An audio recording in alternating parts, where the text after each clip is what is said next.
Hello there, Data Recovery Guru here. So a lot of people are very curious about doing disk swaps, platter swaps from one drive to another. It takes a lot of preparation, it takes a lot of work to get to this point in terms of prepping the drives. So here we're gonna go and swap the platters in the clean room.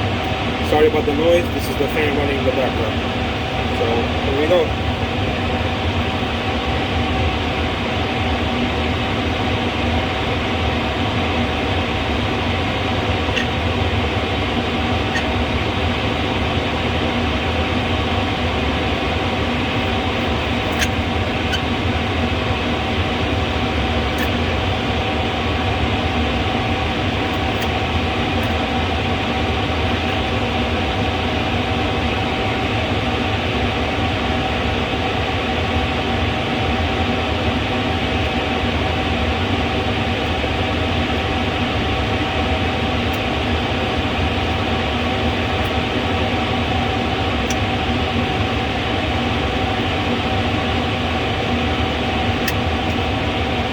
That's it. Next step is to reassemble the drive and get access to the files. The only reason we do this type of procedure is swapping this from one drive to another is because the motor is jammed. See, it doesn't spin. This one it works well. The motor is good. This one here is not. This is the only reason why we should swap ladders. No other reason ever.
Now the drive is complete.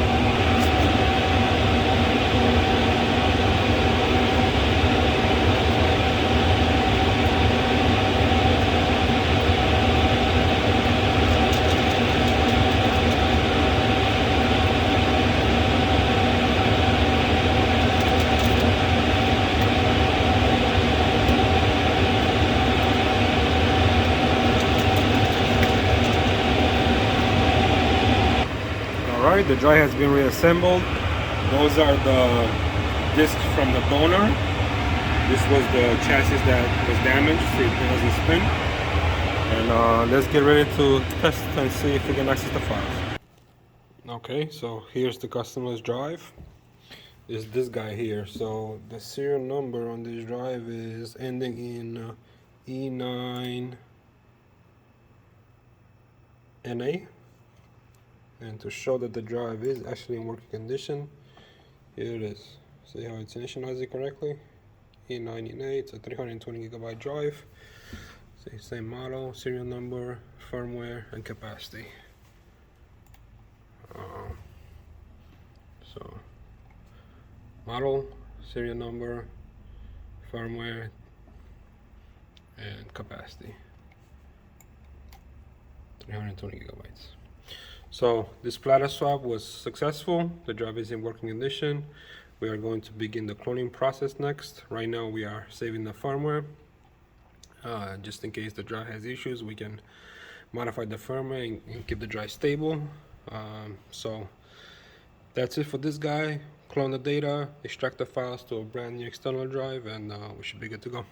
Well, thanks so much for watching. If you need help, all you need to do is go to datarecoveryguru.com, and on the homepage there you're gonna see a blue button called Let's start with a free diagnosis. Click on there, fill out the form, and we will be in touch with you shortly after. Thanks so much. Take care. All the best.